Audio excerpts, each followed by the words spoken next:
The Goblin King is in the DorkLair. Welcome to another DorkLair action figure review. Today I'm taking a look at the Mythic Legions Goblin King No'Glin, who is a member of the Legion of Erethyr and allied, ironically, with the Dwarves and King Bromden Ironjaw. This is a 2.0 Advent of Decay figure. This figure, along with everything else from that wave, from the All-Stars 2.0 wave, and from the Soul Spiller wave, will actually be going up for an in-stock on sale on the 17th. So if you're looking for this figure, it will be retail price, or the direct price from Four Horsemen on. So that's July 17th, this coming Wednesday at 9 p.m. Eastern time. If you're looking to get this figure or any of the, there's going to be like 60 plus figures in that in-stock sale. So yeah, to help you make your decision, at least on this one of those 60 plus figures, here's my review of King No'Glin. Okay, a quick look at the packaging. You'll see it's a standard issue. If you want to take a look at the bio right there, on the back you have the usual Four Horsemen info, and then on this side you have the emblem of the Legion of Erethyr, and this is a very collector-friendly box, easily openable, and you can pull the stuff out and put it back in with this slide-out card back. So excellent packaging, same as usual. And starting off with the sculpt, paint, and detail on King No'Glin, the first thing you'll notice is that massive crown that seems to be maybe made out of bark or something like that, like a dead tree trunk, or maybe it's made out of stone, but it's really quite cool, and it's just epic in its size. It's so large. It makes him incredibly tall. Maybe that's why he wants to be like taller than the other goblins or something. But yeah, so mine does have a little bit of like a messy thing right there, right above, sort of right above his ear there.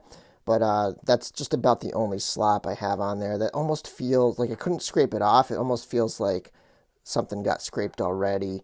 Or maybe that was where it was like attached to like a mold point or something. Anyway, so it's got like this cool little skull on the front, like it's some rodent that was scurrying around the caverns, the goblin caverns. And then he's got this grin that goes literally from ear to ear, massive grin. These eyes are painted yellow like the other goblins, and it's got a nice black outer kind of shading to give it a little bit of a lifelike quality to those eyes. And the flesh has lots of shading too, and then you'll see there's like these freckle type things going on in his flesh to give him, a little bit of like a realistic kind of flesh tone. And that actually continues up onto the top of the head there. You can see there's more freckling going on up there. The crown is not removable, unfortunately. That would have been pretty cool. Or maybe a swap out head, a second head without the crown on it would have been nice. As you get down to the neck's not really painted. It's painted in just like a solid green. There's no kind of detail on it. And getting into the armor is very nicely weathered. So you have this gold, kind of like a basic gold with a shiny finish to it. But what really makes it shine to me is all of this black grime type weathering, and then these other little details in there, like you have the silver spike painted on here and here. You have a little bit of like a copper tones throughout, or like it's almost darker than copper. It's this really dark bronzy sort of kind of color, and that comes down over here. And it's on his arms as well, but there's also some green accents going on in the arms there. And then bringing that down, you'll see a lot of that same kind of grime and weathering throughout the rest of the armor. Even on the soft vinyl skirt, which also has some leather kind of painted details, leathery details right over here. And the loincloth, same deal. It's supposed to be kind of like this plate mail type skirt type thing. And then again, you can see there's like a little silver rivet. Awesome sculpted details in there showing that kind of leather quality to it. I left the cape on because I feel like it's a feature that should be shown on the figure. So you can see the cape here is two pieces. It's a black piece and then it's a red piece as well. And they peg into the 2 points on the shoulder pauldrons up here. And the both pieces have some weathering going on. So this one has some brown paint on there, and then this one has seemingly some sort of like black paint on there to give it some weathering, and it's all cut and ripped up, and it's super long. So if you see how far down it goes on the figure, and you kind of like put him down on the ground, it's got like a train behind him. So that's pretty cool. It gives it a bit of a kingly kind of thing going on. He seems to like extreme lengths. So like his crown is extremely long, his cape is extremely long, and then getting into his accessories, his mace is extremely long as well. So take a look at how long this thing is. It's like taller than him by a ton. It's just incredibly long mace. It's basically painted in the same kind of scheme as his armor. It's like a gold metallic with a bunch of like black grimy weathering. This piece comes off, so if you have some other parts, you might be able to give him more of a an appropriately sized one for him. But I just feel like this fits the theme of the character, where everything is long. He's the long crown, long cape, long mace. He's also got this sword, which I think is a highlight. I'm usually not terribly excited about yet another copy of this basic sword, but this one's painted really well. I really like how that handle looks. And then he's also got, which weirdly doesn't really match him at all, so I imagine this is taken off of a dead body or something.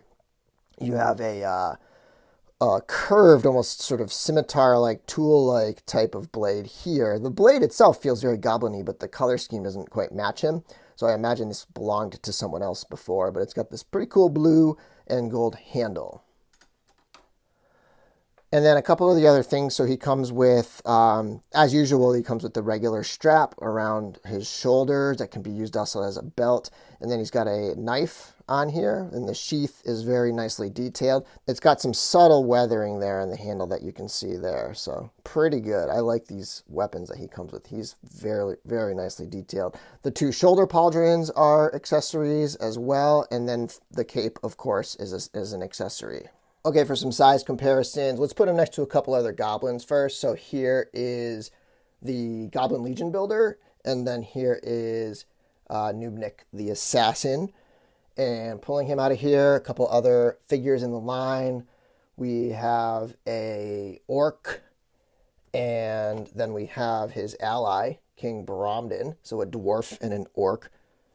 And then moving on to a 2.0 body, we have the vampire and a couple other lines. Here's Hellboy from 1000 Toys.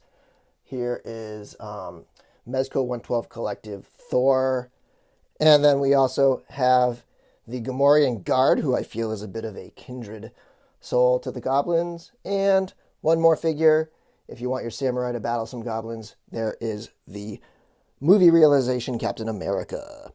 As for the articulation on King No'Glin, his head can move up this far and down this far. It's on a single ball joint up at the top, and it can rotate all the way around. It does get a little hung up on the shoulder armor, but you can kind of work around it. But pretty good articulation in the head there. Shoulder can come up about that far, and then it'll rotate all the way around.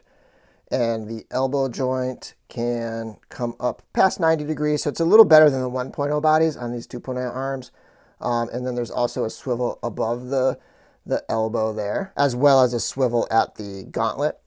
The hands swivel and bend as well. And then the upper chest has a ball joint that can rock around. It can crunch forward this far and crunch backwards this far.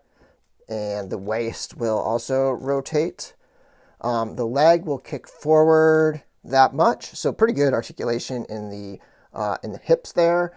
And then he can do the splits out pretty much that far. There's a thigh swivel. The knee will bend up to 90 degrees, a single joint there. And then below the knee, you have a little bit of rotation there as well. And the feet will point down this far and point up quite a bit. So lots of range of motion there. And then there's a rocker at the ankle at that angled sort of distance. And so he can stand in a very wide stance and still remain rather flat-footed with those really extreme ankle joints. And so, yeah, I'm very happy with this figure. He comes with a whole bunch of weapons, so he's like very well accessorized, and he's got a an awesome paint scheme, really good looking king. And yeah, I mean, it's just a great release. I highly recommend it. I think this is one that, you know, you'll still be able to find for a while, even if you miss out on it on the in-stock sale. I think a lot of the 2.0 stuff was very heavily produced, so I don't think you should worry too much about like, oh man, if I don't get this thing now, it's just going to be crazy hard to find. But you never know. Mythic Legions, they often surprise you, and they just dry up, and you just can't find them. But yeah, so that in-stock sale is Wednesday. If you're watching this sort of as I release it, it's this coming Wednesday, the 17th. At 9 p.m. Eastern time. I know I'll be there. I'm trying to tame my list. I definitely want to kind of focus on more of the 1.0 stuff for that in-stock sale, but we'll see how much I'm going to be able to control myself in that sale. Anyways, don't forget to follow me on Instagram at the DorkLair, on Twitter at DorkLair, and until next time, may the force be with you.